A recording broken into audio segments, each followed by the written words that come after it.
so the mistakes we've made and how to avoid them. And now you're going to think, oh, they only put 3 little things on here.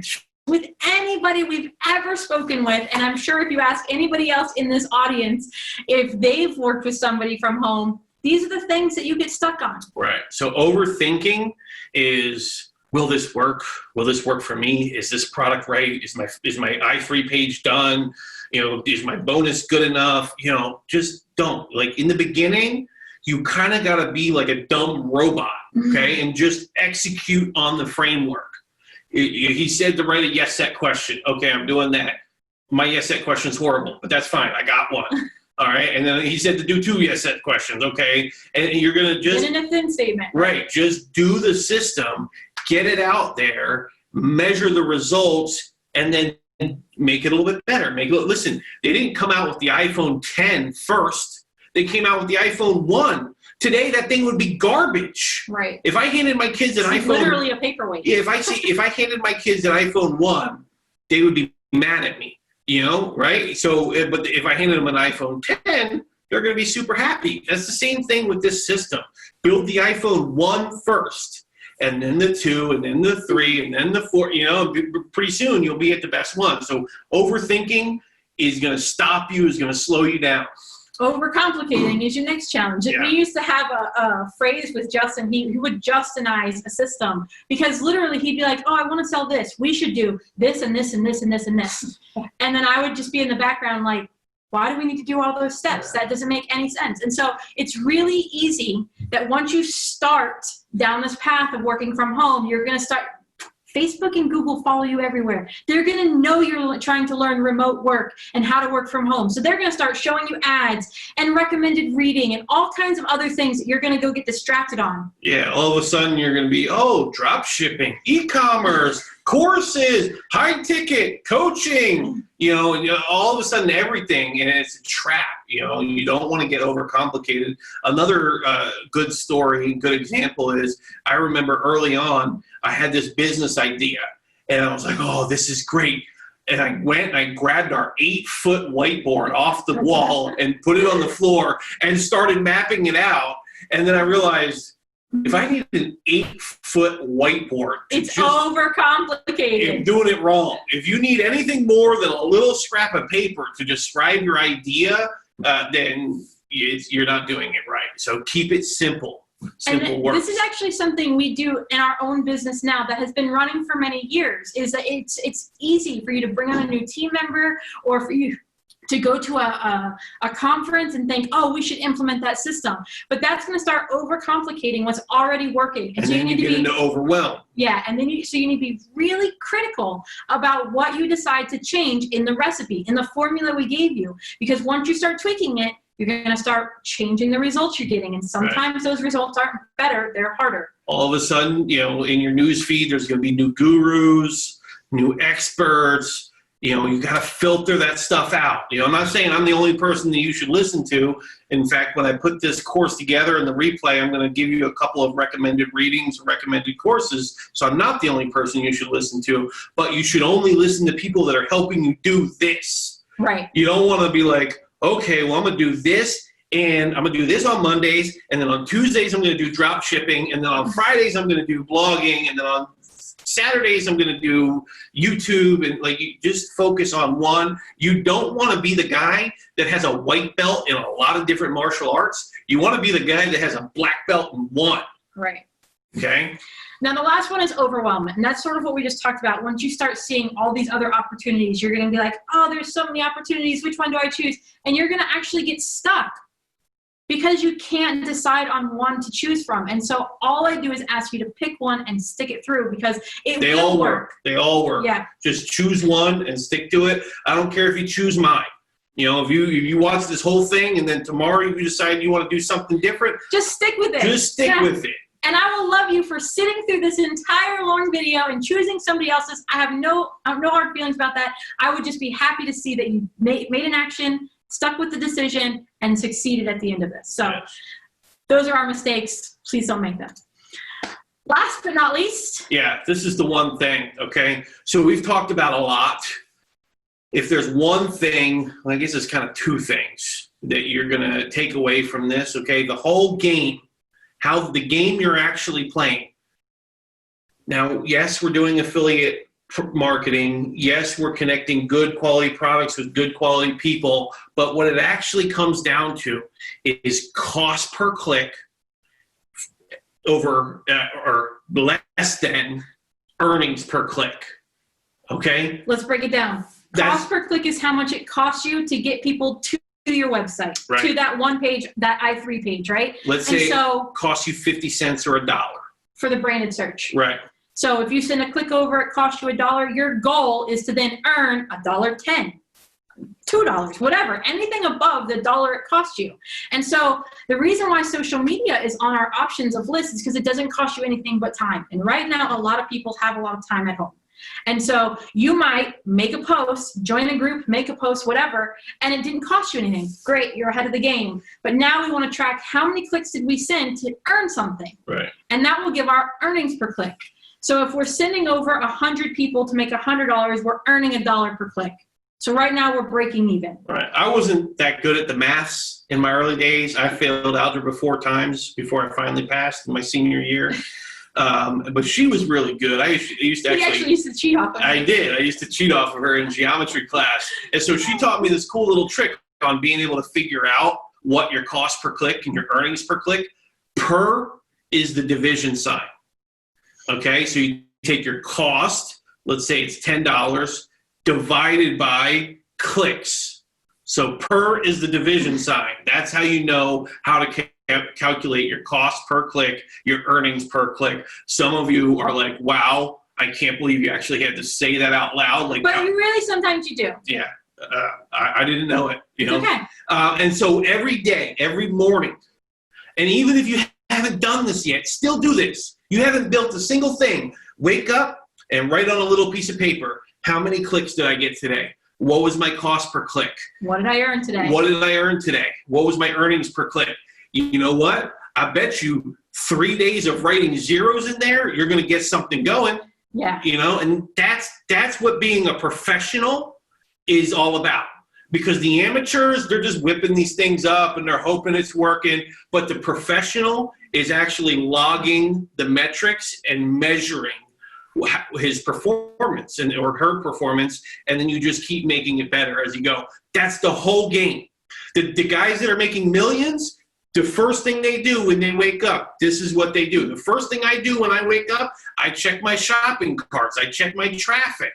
You know, that's my responsibility. That's what makes me a professional in this business. So if you do that, that's the whole game. Because what happens is once you understand that ratio, mm-hmm, and you start increasing this side, the earning side from the cost side, then you can start doing more. You can hire a different writer that makes more articles for you, or you can hire a traffic guy that runs the traffic for you, or so like you get to start growing a business, not just working from home. Yeah, and then as long as you are selling what people are already buying, if you follow those 2 rules, make sure your cost per click is less than your earnings per click, and sell what people are already buying, you're going to do better than 99% of the people that ever get into this business.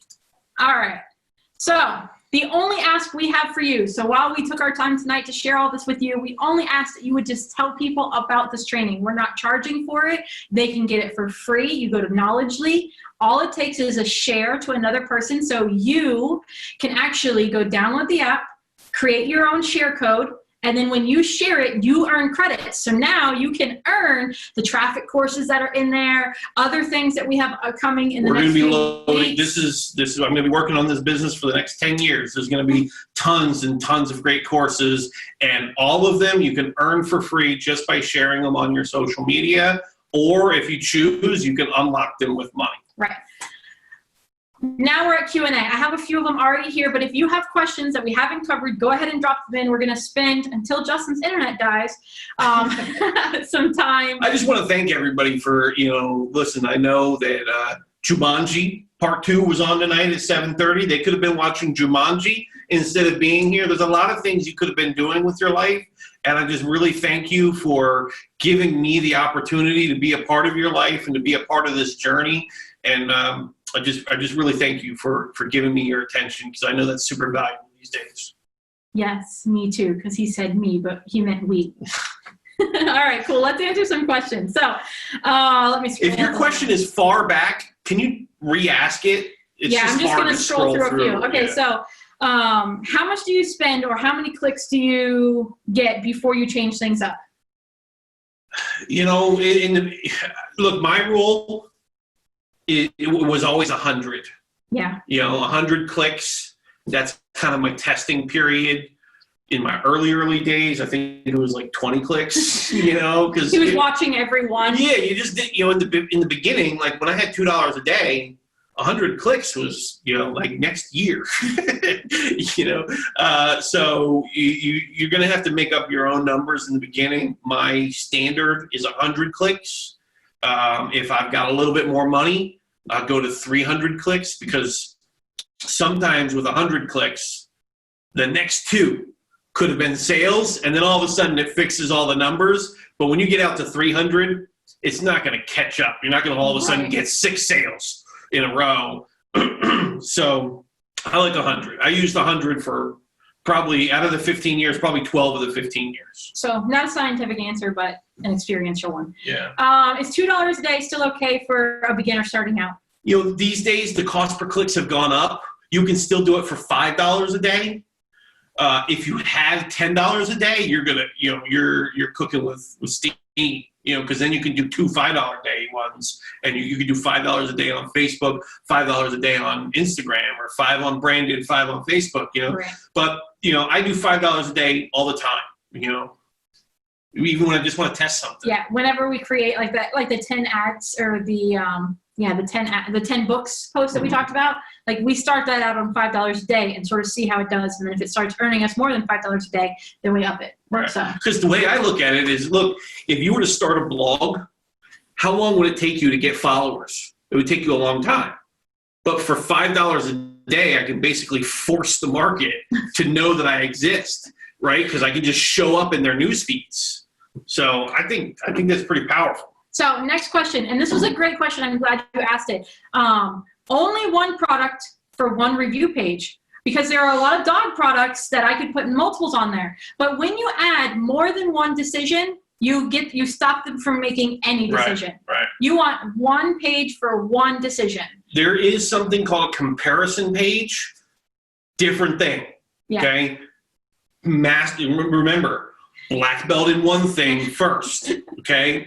So if you're more advanced and you can move on to those things, great. But if you're just starting out, master the review page. You can make a lot of money with a review page, okay? And then build another one. Build another one. When you've got 5 good review pages working, then advance into the comparison page where you're just comparing different products. And so I'll just share with you, like I wrote for my son the first one, which was this review page. And so now he has this training and our example to go from. And so now his assignment for homeschool for the next few days will be to go join those groups, share it when it makes sense. Don't force feed it to the audience. That's a bad idea. And then he's going to start seeing what other problems do they have. Is just focusing a review page on just peeing in the house worth it? And if it is, he's going to create a review page for that. Maybe he finds out that dog treats, like making your own dog treats at home, is cheaper, and people are asking for that, and he writes a review on how to do that. These days, some people want to learn how to make their own dog food. Right. You know, because if you ever look at the ingredients, would you eat that stuff? Yeah. And so, like, his goal is to then, as he's in these groups, see what other problems they have, and each week add a new review page. And so now he sort of has like a little arsenal of conversations he can join into and drop a link. So he's not only dropping a link to the same article every day. Right. And if you get 1 follower a day, then in 10 days you got 10 new followers. Right. You know, you just keep getting a little bit more and a little bit more. Before you know it, you're at the 5,000 cap. And it sounds like it's very time consuming, but it builds, it snowballs. And so it might sound like, oh, you have to wait 7 days before the next one, but that next one will start doubling your traffic, and then you double it again. It's a lot like a plant. You know, in the beginning is the most boring. It's the boring. It's the unrewarding. You're hustling your life, you know, you're putting everything into this, you're staying up that extra hour, and you post something and nobody clicks like, nobody comments. And you got to do that today, tomorrow, because you know what? that one follower a day, that second follower, it starts to build up. If you think about it, new TV shows, they don't really catch on till about season 3. Season 1, a few people learn about it and they give it a try and they tell their friends. And so now season 2, there's a little bit more. By season 3, that snowball effect has really built up, and now it's super powerful, and you're getting. So I was just going to say, Game of Thrones did that. Right. The first season of Game of Thrones, it only had its small, avid cult following. Right. And then by season 3, you started hearing it everywhere. And by season 5, you were like, oh, if you didn't watch any of the seasons, you're a loser. And then we're just not even going to talk about the last season because it doesn't right, exist. That's how this works. It's the same way. It takes a little bit of time to build it up, but once you do, it becomes this roaring snowball. You got to get through that initial suck period. We all go through it. If I start a new site, I got to go through it. You just got to get through that sucky period, and you'll get there. All right, next one. Are you bidding against the owners of the product or the author of the product? Likely you are. So you're not bidding against them, right? So you're bidding with them. The traffic is still the same. And so that's why we ask for permission. Right? Because I don't want to ruin somebody's business, but I'm also trying to get my own bucket into a flow of traffic, right? And so if I message them and say, hey, I really loved your course. I'm a huge fan. I've been promoting it everywhere I can, and I would just love to share my review. Would you mind if I use your branded links? But it's not just money, okay? So the owner of the product probably has more money than you, depending on how good of an affiliate you are. So if it was that case, then the richest people would win at ads. But they made it, and they say that they made it an equal playing floor, and I'll tell you about that in just a second. And so what they did is the best marketer. So just because the owner is bidding higher than you doesn't mean that they will win, because they could bid $1 and then you could bid 50 cents. But if you're getting 3 clicks out of 100 and he's only getting 1 click out of 100, you paid Google $1.50. He only paid Google $1. So Google moves you to the top. Moves you to the top. So they say that they did that out of fairness, but in reality, Google just did it to make more money. They made more money, right? You made $1.50, he made $1, you won. So it's the best marketer wins. And as a product owner side of things, like we have our own affiliate program, and we let our affiliates also market on our names because we know they're doing a good job. They're actually helping our credibility. And so yes, I might have to pay a little bit more to get a customer because I now have to pay that affiliate instead of me paying Google directly. But it was still profitable. But it was still profitable, and I'm still able to help somebody else feed their family. I'm able to then also grow our business. We have more camaraderie in the business because we're just playing fair. Yeah. And so that's... And, frankly, Andrew's got other things to do. He can't do all the ads. So if you want to come do our branded search, we'll go do other things. All right. Are you direct linking? So this is an advanced conversation for some people, and so I'll just explain. So when I talked about the affiliate link, that's the link the company gave me that I would then add to my website. Yes, I'm direct linking from my website to theirs. But I am not taking that affiliate link and putting it in my ads out on Google or Facebook, because Google or Facebook are already getting spammed with ads from those websites like ClickBank. And so they've likely already said, no, you can't use that link. And so I'm asking about direct linking? Was that? Yeah, it was direct linking. Oh man, I wish that would die. Yeah, please, nobody do direct linking. Just send to your review page. Your review page is what goes out into the public. And so you're direct linking from your page to the product page. But when you're sharing out on the web, you're sharing your website. Look, so many people are looking. So direct linking is the golden goose of affiliate marketing, right? You don't have to create a page. All you do is have to have a link, and you buy some ads, and you put in $1, you make $2. It's the golden goose that everybody's always chasing. But it's such a fantasy. Most of the time, ad networks don't use it. And then the other thing is, you get a guy like me that comes around, I'm going to eat your lunch. There's no way a direct linker is going to beat me with an i3 page where I'm breaking the product. I've got an incentive on the product. I'm optimizing my page. You just can't compete. So I just wish the whole affiliate marketing world would forget the whole word direct tracking. direct linking. And I don't mean any offense to you. Just next one. All right. Can you be an affiliate for AdSkills? I don't want to turn this into a motion, but yes, we have an affiliate program. Matt, you want to write into Matt@adskills.com if you want to be an affiliate. M-A-T-T. Yep. How do you pose a question when you ask for permission? So when I signed up for the affiliate program through ClickBank, I got an email address. In the welcome letter, it says, if you have any questions, email us at, and they gave us a direct link. I also went and researched her on Facebook, on LinkedIn, on Google, and so I know where her website is, what her phone number is to her dog training center. I can find her on Facebook, and Facebook message the owner there. So like, there's plenty of ways to communicate. And remember, we're crafting a personal message when we ask for permission. We're not just like, can I be your affiliate? Can I have these tools? Like, Right. Make it personal. So one of you is going to do that. There's always that guy exists in this world. One of you is going to be that guy. All right. What landing page style is best if you want to run GDN traffic? This is going way for you beginners. This is something that's way more advanced. So.